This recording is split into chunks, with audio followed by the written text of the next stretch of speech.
Hello, welcome to What's Your Story? We have a fabulous guest for you today. He's an old friend of mine. I don't mean to call him old, but he and I have been friends forever, ever. His name is Cork Proctor, and Cork is a legend in the Nevada comedy world. Well, actually in the comedy world everywhere, but in Nevada especially, because he played Lake Tahoe, he played Reno, he played Las Vegas. In fact, I think he's the longest running comic we've ever had in Las Vegas. So I'm so excited, Cork, to have you on the show today. Welcome.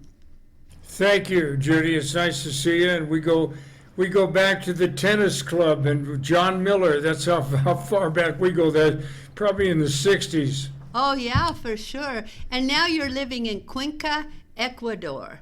And so that's why we're doing this by Zoom. But I'm so happy that you could be on it because I visited you and Carolyn down in Ecuador, and it was such a fabulous experience. I'm going to come back. I hope you do, Judy. The people are still asking, where's that red-headed author and motivational speaker? It's wonderful here. I miss Las Vegas. I was there in the old days with the Broken Nose guys and the Mo Dalitzes and the Benny Binions and all those characters. I miss that, but I guess there's a new lifestyle in Vegas, and maybe it was perfect. But we're happy here. It's been 10 years. It's lovely. The water is pure, pura vida, as we say. It's pure life. And the air is pristine. It's just, it's wonderful. Yes, the food is great. The people are friendly. It's just a very, very, very sweet country, and it's been a pleasure to be here. And the Ecuadorians have accepted us extremely well. And we have a lot of Ecuadorian friends, and my Spanish is not what it should be, but Carolyn's is very good. Oh, I know. She was just talking to everyone when I was down there. We'd go around to the restaurants and things, and she was really handling it well. Well, she has a big following here, as she does internationally now with the 18 books on Amazon. So I think our lifestyle is about as good as it can get. And, we're expats, and the country has accepted us, and we have not tried to change it because people come here and they want to bring American standards. You can't do that. No, you can't take a culture from one huge nation and move it to another one because the people are not interested. They've had a great time for 5,000 years, and right now they don't need us. So we come here with open arms, and they accept us. And well, I know when I was down there, you even did a comedy show to raise money for someone's child. Something had happened, and you were doing a comedy show to support the people who live there.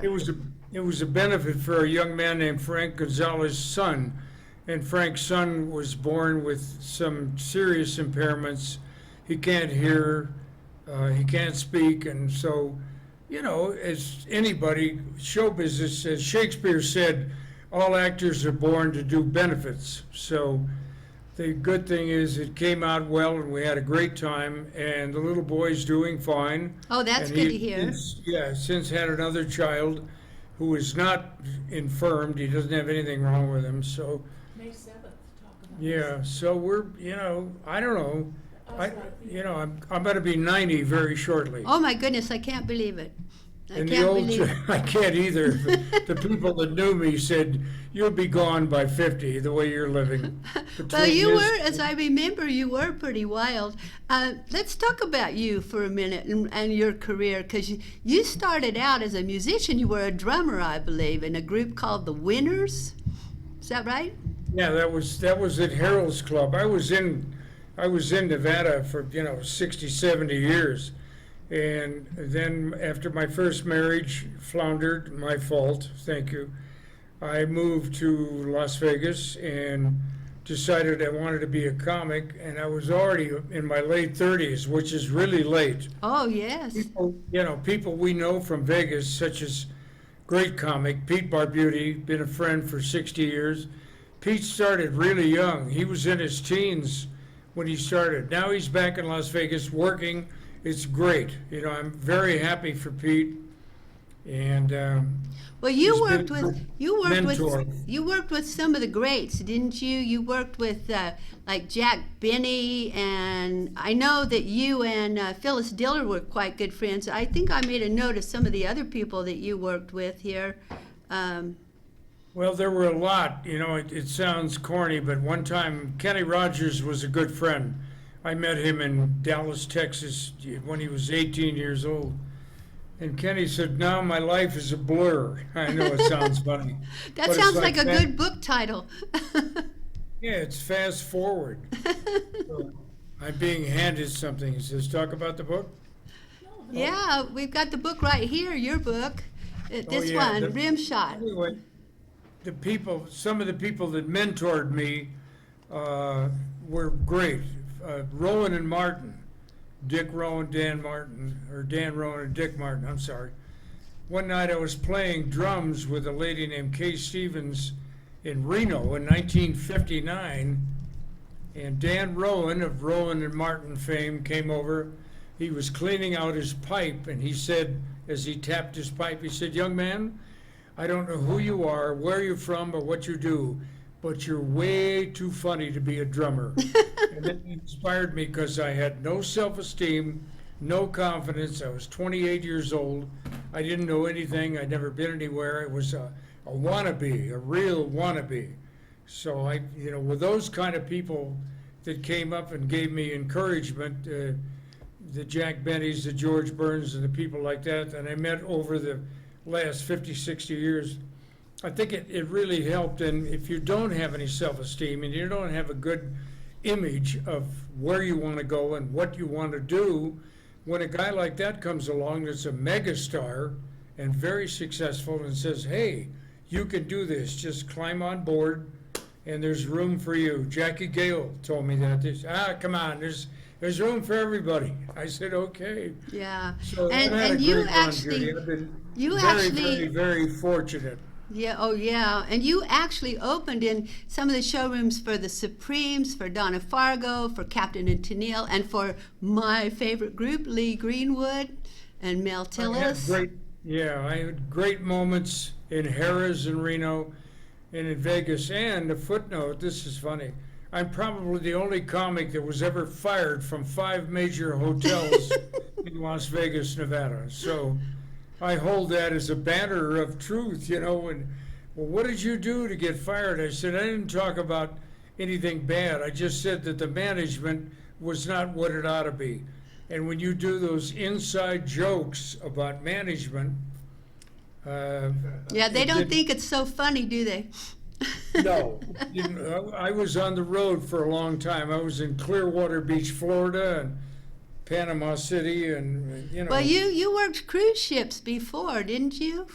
I worked 9 years on Royal Caribbean. Had a wonderful time. That's when cruising was really quality. I mean, and not that it's probably still not as good as it used to be, but I know a lot of the guys that still perform out there, singers, dancers, comics. They say it's tightened up and it's not as much fun as it used to be. It's now work.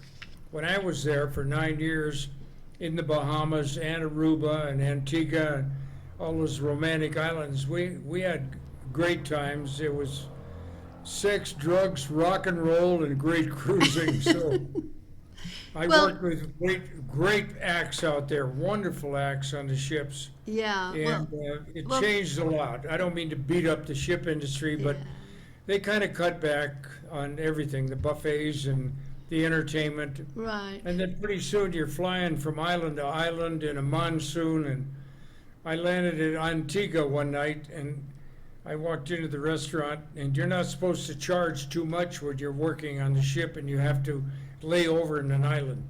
And I said, "Good evening. I wonder if I could see the menu." And she said, "The kitchen is closed." I gave her a $5 bill, and I said, "Is the kitchen open now?" She said, "Oh, yes, sir. Anything you like." I said, "Bring me the biggest, fattest T-bone steak you have, a giant baked potato, lots of sour cream and lots of butter, and a big bottle of wine." And she said, "No problem." And I said, charge this to Royal Caribbean. Oh, She said, no. yes, sir. Oh no, oh no. Well, you know, I was there 9 years. Now, it's like walking on eggshells for the performers. They all tell me, I have lots of friends that still work for Norwegian Caribbean or Royal Caribbean. They tell me, man, you got to really be careful. You right. can't take a beautiful red-haired woman to your cabin to have a drink because you get fired. Well, and I hope you're you and I referring to would me, never have but a you drink never in my did take cabin. me to your cabin for a drink. I miss it, but you know what? I was there when it was great, and I was there in Vegas when it was great. I don't know anything about the new Vegas, but I So- was there when it was great. And So, And I Cork, had a how do wonderful you time. how do you see the state of comedy in today's political and social climate? You know, you're talking about change. How do you see the state of comedy today with everything that's going on in the world? well, thank God we have, Louis Black and Dave Chappelle and a lot of these other guys that are wonderful and bringing something new and refreshing. And I'm very happy to see them performing and working. And this has been a terrible time for every industry, yours, mine, everybody. The world is upside down with COVID. So we're all trying to exist and just keep everything going as well as we can. I'm just lucky to be here. I'm lucky to be with Carolyn because we've had an ongoing on and off married divorce, 35 years. So it's a strange and unusual relationship. She's unusual and I'm strange, so we'll leave it at that. Well, do you think the comics today, do they have to be aware of political correctness? You said you weren't politically correct always. Do you think they have to be more aware than you were? I think so, in the majority. I think there are areas such as when you're an independent producer, as your show is, and you're working without fear of sponsorship, whatever. You can do what you want, say what you want. But for the guys coming up, it's still the clubs, it's the improv and Brad Garrett's comedy room and this and that and the comedy store. And I don't know what the impositions are now, Judy, because I never really worked there. I probably could have had a greater career had I gone to Los Angeles.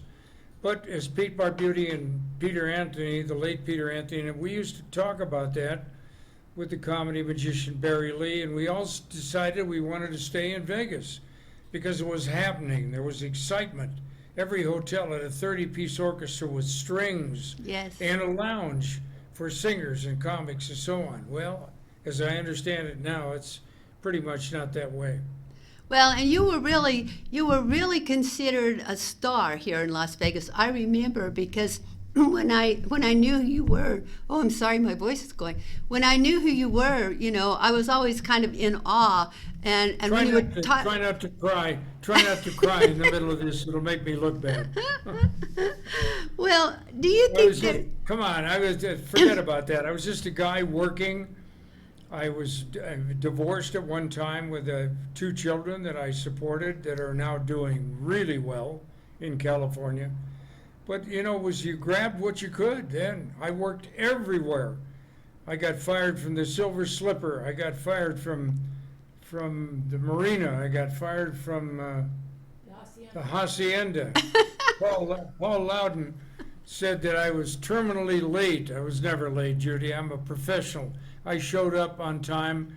I used to fly from Vegas to Florida to do a show and then fly back to work that night in Vegas. Right, I remember. I was never unprofessional. I never drank. I never did drugs. No, I did what I had to do. And you now, just said what you look at it. said, and some people didn't like it. yeah, well, that's okay. That's their option. Comedy's always like that. All right, do you think Excuse there's me. any specific subjects or topics that should be avoided in comedy? No, I think you should go straight ahead and let the chips fall where they may. If you don't, you're taking away from your own creative abilities. When the Smothers Brothers went on their first cruise, Tom and Dick, whom I know pretty well, they said, well, there goes our creativity, because now you're contained, you have the audience, they've seen you, and so on and so on. But I want to talk to you about our book. Yes. Yes, the I have story? it. This one, rim shot. You have it. I have it So right here. And John has it, the production man. He has it. He has a copy as well. Well, we got up good, John. Try to read it and review it because we need the money. We got up one morning and over coffee, somehow we got into a thing about writing a joke book. So as the cover says, these are my favorite jokes, and we credited as many people as we could. I also credited the people that helped me, but we turned it into a thing that I think a lady in Las Vegas read the book and said, after I finished, and this is self-aggrandizement, I'm sorry, but You she don't have to said, be sorry. after I finished your book, I realized, I told my husband, Mark Tully Masali, president of the Universal Musicians, said this book should be on every airline and every cruise ship because right now, Judy Morio, the world needs more comedy. Oh, Less definitely. frustration and less depressing news. We shoulda, woulda, coulda. Carolyn's, as you know, has 18 books on Amazon. And she wrote a book that I love, Help, I Married a Comedian. Oh, we're hustling books this morning, and we are. One hand washes the other. She Now wrote hold it that up a book. little higher so we can see it better. It's very There you funny. go. Can you see it? Don't cover your face. Yeah, that's great. My There. face is portable. Yeah. And she also did my memoir, which is My Mind is an Open Mouth. And I love that. Yeah. And we told the truth in there about everything, love, marriage, divorce. And who could say they were fortunate enough to have 3 books written around them and about them. And Amazon loves Carolyn. They got reviews and they say, man, you're one of our better writers. 18 books. Well, she's a Carolyn fabulous Hampton. writer. And there's no E on the end. If you were spelling again, it's Carolyn. Yes, I know. I did it wrong. I Maybe apologize. you'll be in the next book. Yeah, and I've known her forever, and I can't believe I still made that mistake. So that was That's- my bad. I shouldn't have done Quick that. story about my childhood since you're interviewing me this morning, and thank you for your time, and John. When I was a little kid, I couldn't pronounce my name. I was about 3 years old. My given name, and that's why I changed it, Alfred Courtney, Courtney, Proctor. Alfred Courtney Proctor. I was the 3rd Alfred. How boring can that be in a family? Alfred was my father and my grandfather was. So anyway, I went to Earl Munsey, an attorney in Las Vegas, and said, look, I'm 74 years old. I want to change my name, my passport, everything. Social Security. He said, sure. So Earl changed my name. When I was a little kid, they'd say, what's your name, little boy? And I was about 3 years old. Alfie Corky. I couldn't say Courtney. So consequently, now I am Cork at 90 years old. And for years, from Vegas High School, 1946 to 50, I was Corky. And so when someone calls now and says, hey, Corky, I know it's somebody from way back, like 70 years ago. And it's great because there are people still, we're easy to find. We're here in Ecuador. We're not hiding from anybody. And by the way, Ecuador does not extradite. So if I had done anything really, really bad in Las Vegas, they couldn't come get me. So it's a good feeling. You make yourself out to be far worse than you ever were. You were an incredible entertainer, and people loved you, and I loved you. You were always really nice to those of us who were not in the business at that time. You were nice to everyone. And you know what's strange? I never hit on you, and I don't know why I didn't. Yeah, I don't know either. I mean, but that's okay. We were always good friends. That's the important thing. We still are. And truthfully, Judy, last night I dreamed about you, and I probably owe you $100. So. Oh, you do not, and you didn't dream. That's a joke. It is, yeah, you're right to turn that into comedy. Anyway, I love the set where you are. It looks great from the back. Oh, thank you. This is probably John's garage, right? This is our city. No, we're actually in a real Broke him up. television I must be station. close. You know, we are the only streaming television station in Las Vegas. We actually have a physical station, and I love it. It's a beautiful station. And I wish you could be right here in it with us, but perhaps one day when you're back in Vegas visiting. I don't know. Don't make any plans. You know what? It's day to day now. I get up with a good attitude, and Carolyn and I just crash through the day and say, okay, we're all right, we're fine. Anyway, my life has been pretty complete with her help. Yeah, but you Is that didn't talk about true? when you were in the Peace Corps. I mean, you and Carolyn went in the Peace Corps. You went to Suriname.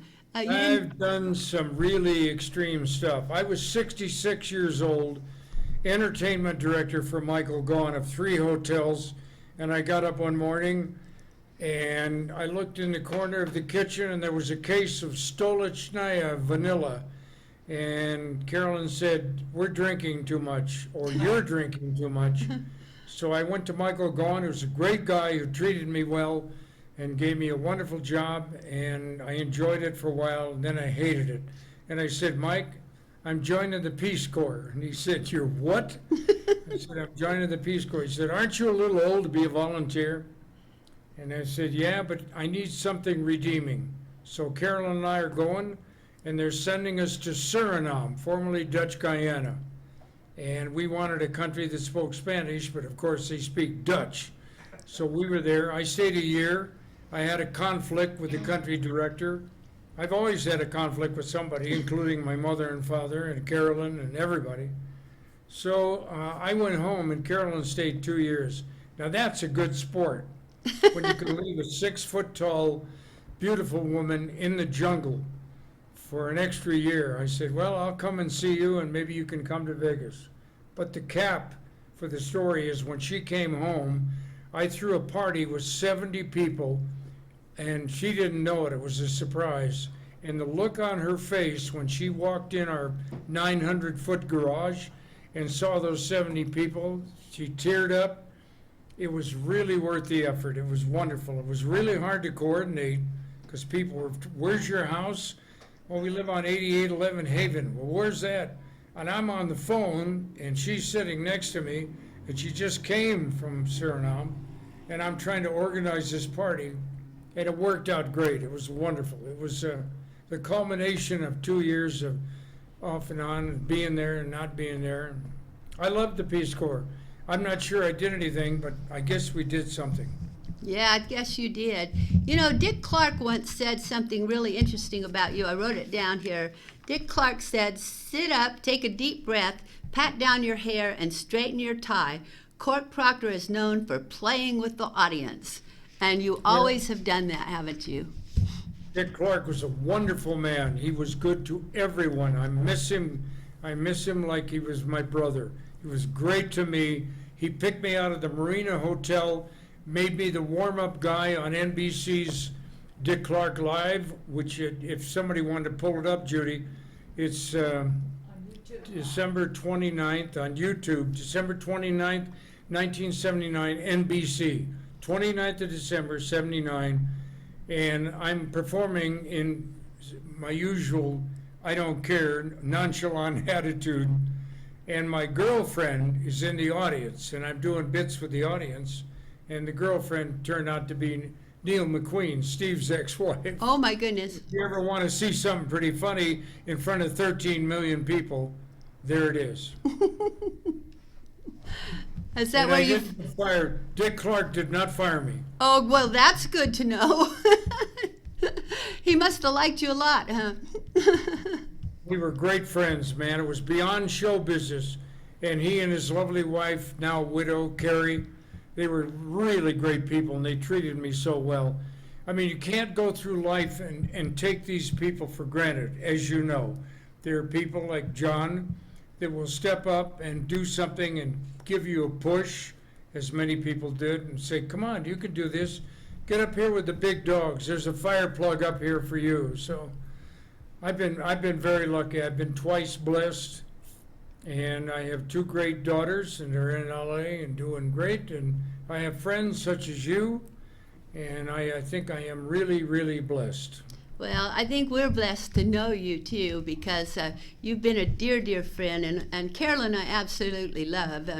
I'm glad you married her, because she's one of those wonderful people that, she just gets into your heart and she's there forever. She's a very, very special person. Our relationship the word is convoluted. It's very twisted, but you know what? It's like a lot of things. People go, wow, what's she doing with him, or vice versa.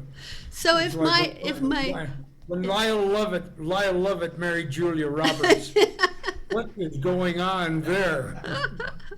Hey, love is blind. What are you going to do? So if my audience wants to know your whole story, they should read My Life is an Open Mouth, and they'll get your story. But if they really want to be uplifted in this day and age, this is the book to read. I've been reading it the last couple of weeks, and there's wonderful, wonderful stories and jokes in here that really have made me laugh, and I think we all need a good laugh right now with everything that's been going on in life. I think we do, and I know it's an endorsement on something I had something to do with, but thank you for taking the time to read it. And it's not a lot of money. You can get it in an ebook on Amazon, or you can get a soft cover. So Yeah. it's available. The other books are all ebooks now, but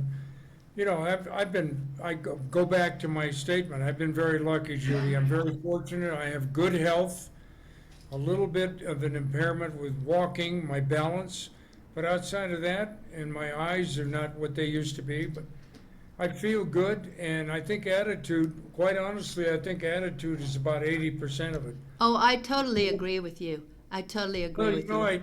I smoked a lot of dope, but I never smoked cigarettes or cigars.